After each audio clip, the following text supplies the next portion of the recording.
On June 6, 1944, the US 29th Infantry Division landed on the western part of Omaha Beach for the invasion of Northwestern Europe. The French city of St. Lo was one of the strategic objectives for Operation Overlord and a stepping stone into launching Operation Cobra, the breakout of Normandy. For this reason, the Allies performed strategic bombardments on the city on the night of June 6 and June 7, 1944. After a month of fighting by the 29th, 30th and 35th Infantry Divisions under the 19th Corps towards St. Lo, the 29th Division entered the city on July 18, 1944. Together with Normandy tour guide Florent Plana and Lloyd Scott, we take some incredible then and now photographs 77 years after this battle.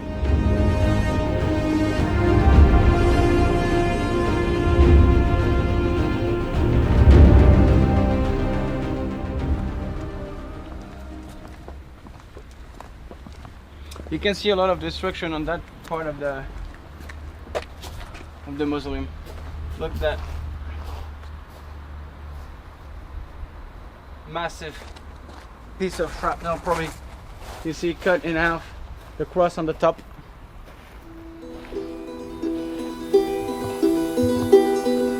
It's insane. The first site that we visit is the cemetery of St. Lo.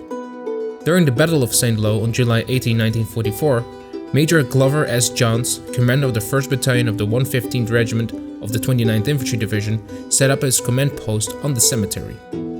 Several pictures exist of it, and the location hardly changed. We're just in the first stage of the liberation of St. Lo, and the 1st Battalion of the 115 actually set up a commanding post here in the Family Blanchet Mausoleum, because there were so much artillery, so much fire, pieces of shrapnel flying around, that they needed to take cover to have protection. So they went into the mausoleum, they went under, and there are massive stone on the top of the grave, and they used it as a map table. So it's kind of cool, because we have a picture that was taken here in 1944, July 1944. It's a book of Georges Bernage, Objectif St. Lo, that I'm using right now just to show you those pictures. And you can see those elements right there. A little statue of an angel praying, and the cross behind of La Famille Le Chevalier, which is just there. And you can see, if you come right here, Joey, if you place yourself right here, you've got the then and now pictures right here. Path, you see the fence, still the same. At that time, that one was still there. 1, 2, 3, 4, 5. This one was still there. And yeah, you can see like the statue, the grave, and the Famille Planchet Mausoleum. You can see troops in the front. We can count 1, 2, 3, 4, 5 with kind of a radio system right there. As we said, that was a commanding post, so they were using radio, of course.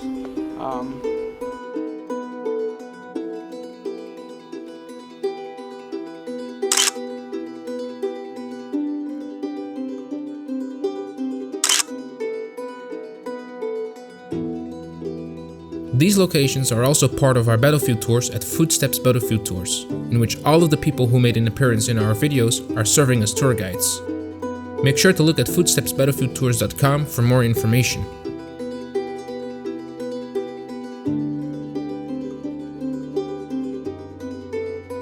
Close to the cemetery is a square that was relatively untouched by the bombings.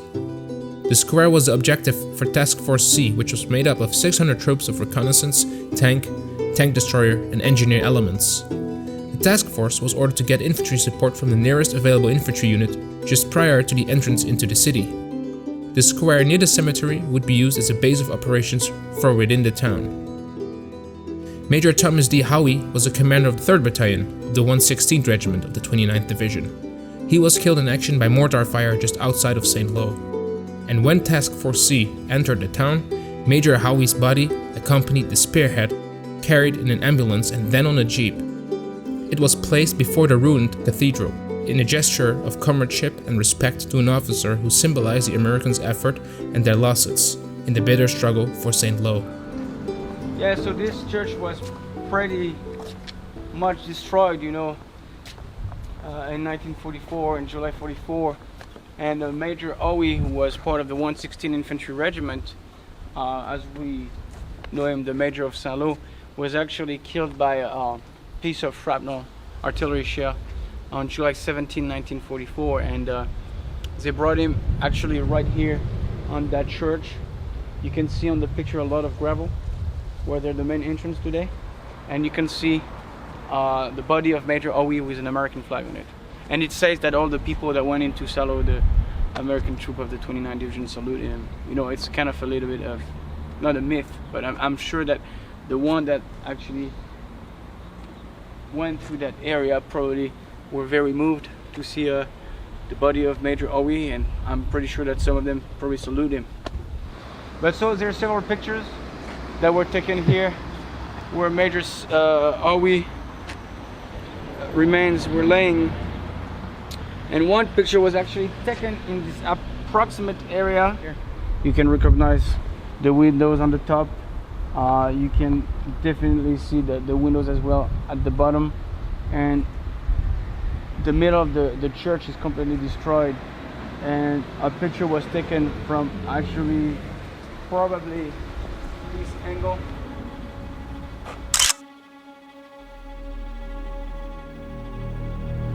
So there's one other picture, actually several pictures where you can see American troops with a machine gun. Yeah, probably here. You can definitely recognize the door on the left. Again, you know, the windows on the left and right. And you can see there's a plaque here saying ici le 18 juillet 1944 a été déposé le corps du Major Owie, which means here on July 18, 1944 was placed the body, the remains of Major Owie right here. It's very moving. One of the sites in Saint-Lô that was also relatively untouched by the bombings was the Notre Dame Cathedral on top of the citadel. We have some small towns. We have even the cathedral and churches that have been rebuilt.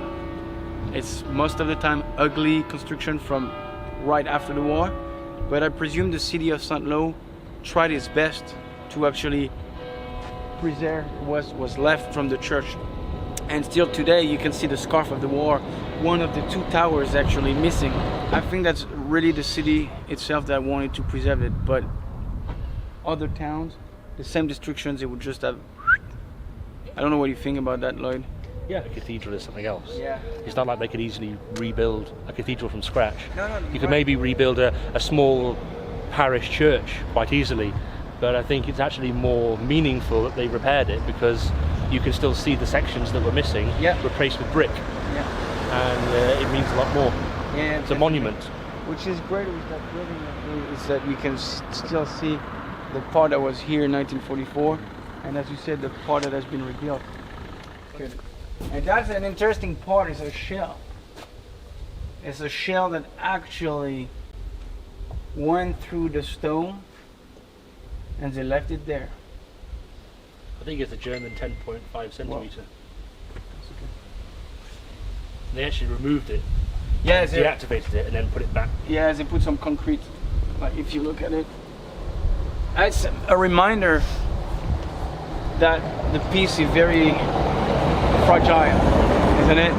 When you look at it, you're like, that was just 75 years ago. Mm. But as you say, you know, it destroyed a piece of the stone, and they decided to preserve it. They put some concrete around.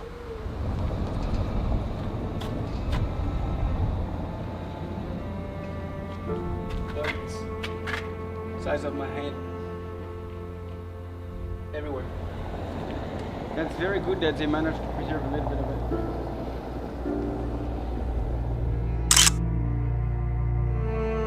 it. Due to the COVID situation, we were unable to make a proper video that was related to D-Day. We hope to make up for that next year. If you enjoyed this video, make sure to subscribe to our channel and follow us on all social media platforms. In our next video, we will cover the 2nd Armored Division and the camouflage uniforms they used during Operation Cobra. Thank you for watching, and may we never forget.